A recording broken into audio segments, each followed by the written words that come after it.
the PD-1 antibodies that is showing clear benefit in patients with melanoma as well as lung cancer, and it's just now being studied more systematically in patients with ovarian cancer. So what's sort of what is the point, or why do we really care about immune therapy? Well, one of the advantages of immune therapy is that it can induce an immune response that's long-lasting. So when ipilimumab was initially being studied in patients with melanoma, there basically was no chemotherapy that provided any kind of survival benefit in these patients.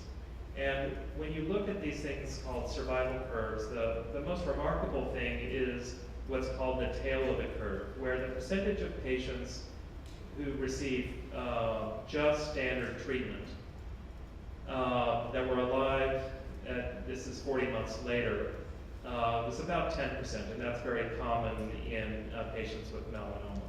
But those patients who received the Yervoy had an improvement in their overall survival of about another 10%, so that about 25% of the patients are alive. And when in melanoma, when this has been studied in a number of different trials where all the data is collected together, it looks like this survival is very long lasting.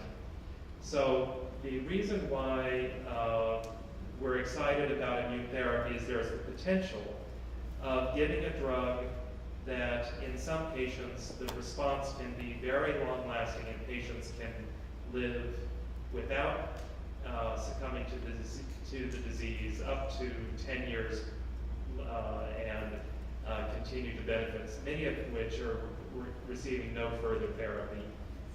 So hopefully this will be something that can be useful in patients with ovarian cancer. There are a couple of challenges with ovarian cancer. One is that, and this is this drug called ipilimumab in patients with melanoma. I just want to bring this up because I think it's helpful for patients to be aware. Immune therapy often takes a long time to be effective. And here's a case of a patient with melanoma who, prior to beginning therapy,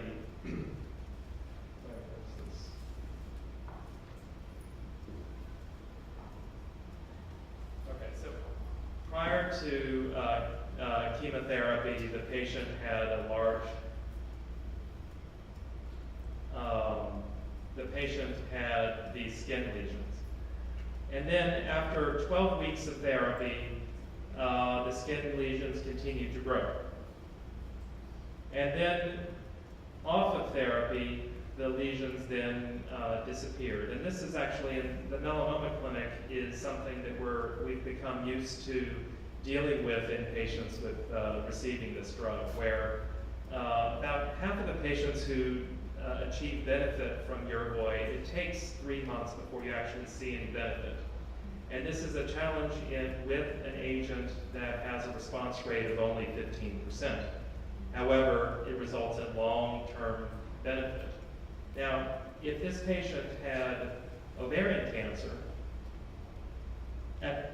there's very few chemotherapies that we give to patients with ovarian cancer where we see the CA-125 continue to rise, where we're able to just keep that patient on that agent. Because often we decide very early on whether or not the agent is effective. Calyx is an example of a drug that we like to treat patients for a couple of months before giving up. But most of the other chemotherapy drugs, usually we see an anti-cancer effect early on. And I am afraid that one of the challenges we're going to have with immune therapy and ovarian cancer is that the CA-125 is kind of a benefit, but it's also a challenge because, unfortunately, if you see the CA-125 rising, even though that patient could ultimately benefit from the treatment, it can be a challenge. So one of the reasons that we might also see the tumor actually grow is that sometimes what happens on a CAT scan when patients are receiving immune therapy is that not only does the tumor growth appear on CAT scan to be present, it could be because of the tumor is bigger because there are a lot more tumor cells, but it also could be because there are more inflammatory cells. And this is one of the challenges we have currently with the ways that we image patients with immune therapies. Now, about in the early 2000s at the Dana-Farber, I had a patient who did receive ipilimumab who had ovarian cancer. And this patient she was quite resistant to changing therapy after she received ipilimumab. So we actually watched her CA-125 rise for 2 months, all the way up to more than 4,000, almost 5,000. And then we saw a drop. And we were able to maintain her on the ipilimumab drug for about 8 years before her disease became resistant.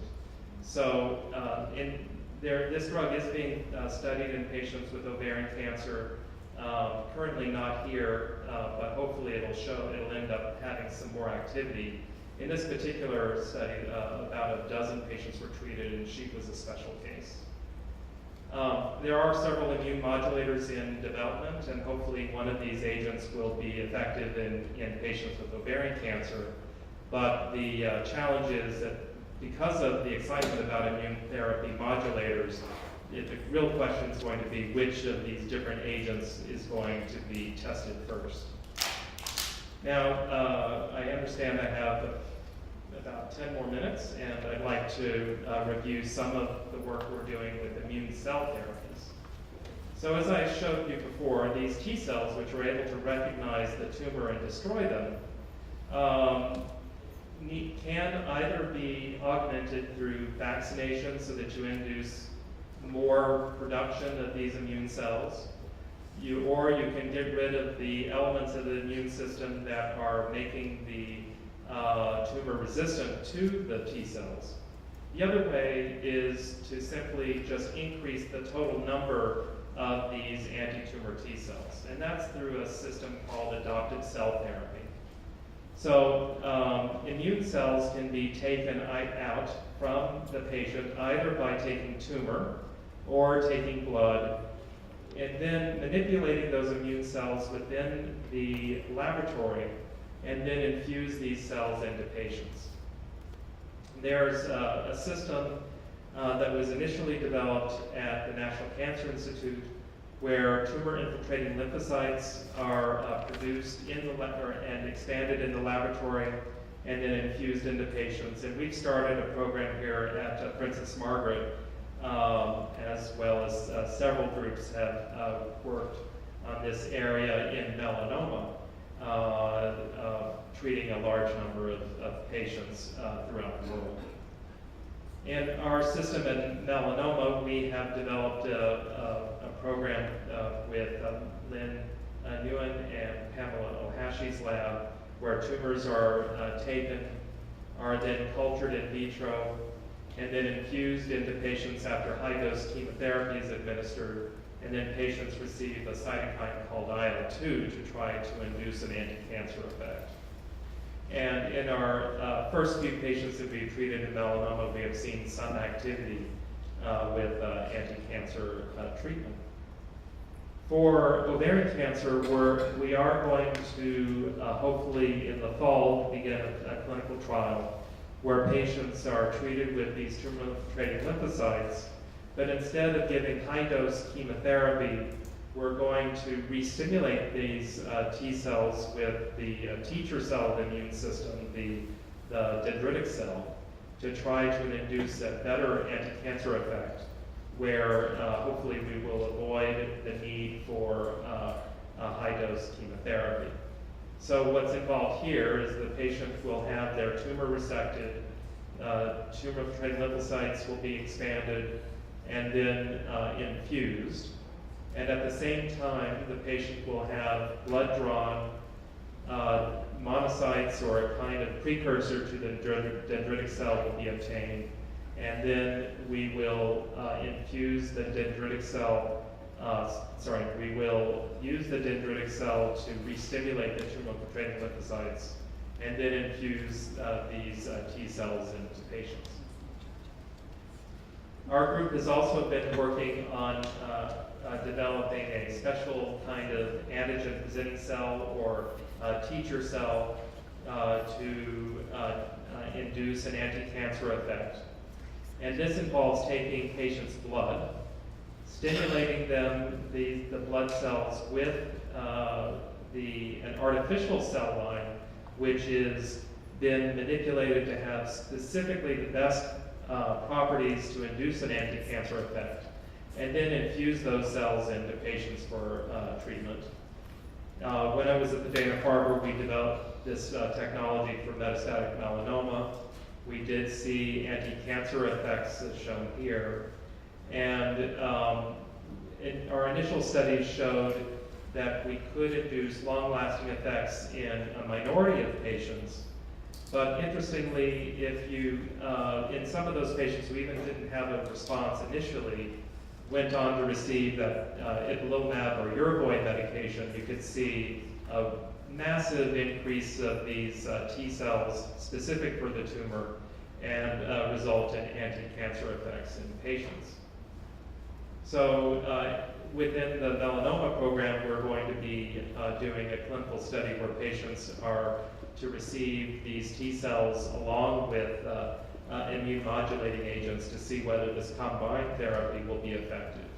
Now, one of the challenges in ovarian cancer is finding the right type of target. It's a little bit easier in melanoma.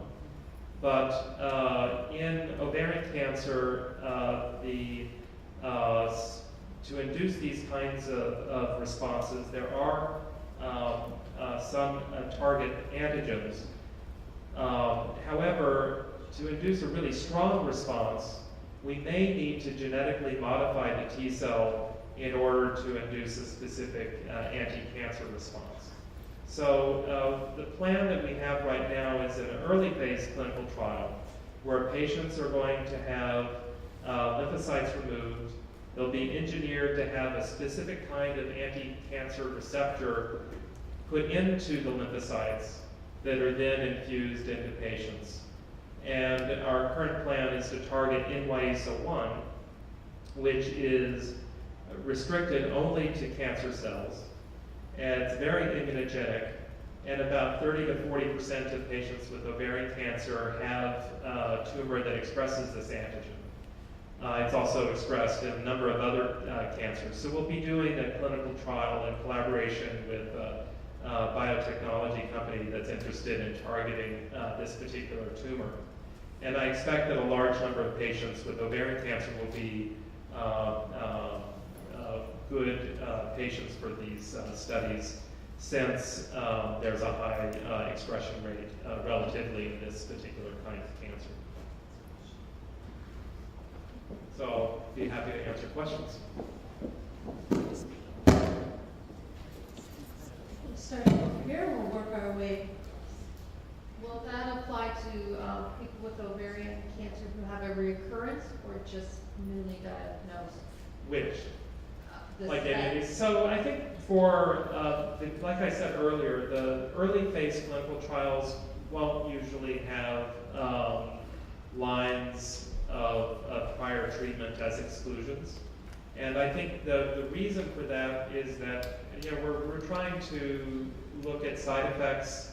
And the other reason is that just the number of prior lines of therapy doesn't necessarily correlate with activity of these immune drugs, because the immune drugs are using a different mode of action of destroying the cancer. Now, what can sometimes be a challenge with immune therapy drugs is that if you are trying to enhance an already present immune response, if you've received many lines of cytotoxic chemotherapy that wipe out your immune system, that can be a challenge. But our initial studies won't have these restrictions, and we'll try to recruit patients some of which have had many lines of therapy and some haven't. The patients, this famous, the slide I showed of the CA-125 drop with ipilimumab, that woman had about 5 prior lines of therapy, and it didn't seem to prevent her from continuing to have benefit from that disease. And how or far that treatment. down the line before that will begin? So I think the TIL protocol will probably be, we'll start, it's gonna be just a few patients at a time. And in the fall, we'll hopefully be able to start that protocol. And the genetically modified T cells will probably be another year or so. And then the anti-PD-1 and anti-PD-L1 studies, the phase 1 group has Merck's anti-PD-1 antibody that the PD-1, the ovarian cohort I think is full right now, and if they see activity, they may open that up so there might be more spots within the phase 1 group looking at ovarian cancer. And there are some other companies that are interested in looking at ovarian cancer for those agents. For delivering anti-cancer agents to ovarian cancer patients, do you think there's a benefit of delivering it through a port in the abdomen versus IV, and is there less downside of one end? Yeah, I mean, I think that a lot of, so for these immune cell infusions,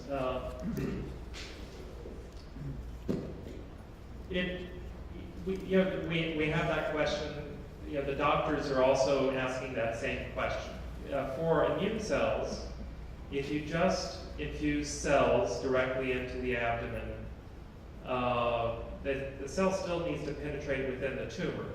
So maybe it's just as well to infuse IV, and getting a patient to have a peritoneal port is a lot harder than arranging for an IV infusion. One of the advantages, of course, is that you can track what's happening within the tumor microenvironment a little bit more easily if you have access to the abdomen. But that's a question that we don't really know the answer to, on whether there will be certain kinds of immune therapies that are better administered within the abdomen or not. And I suspect that we'll be looking at this question and trying both modes of infusion. But what about chemotherapy? Is there a benefit to one over the other? Well, it looks like there's definitely a benefit in terms of getting longer remissions in patients who have had very good debulking up front. There is a clinical trial ongoing called OB21.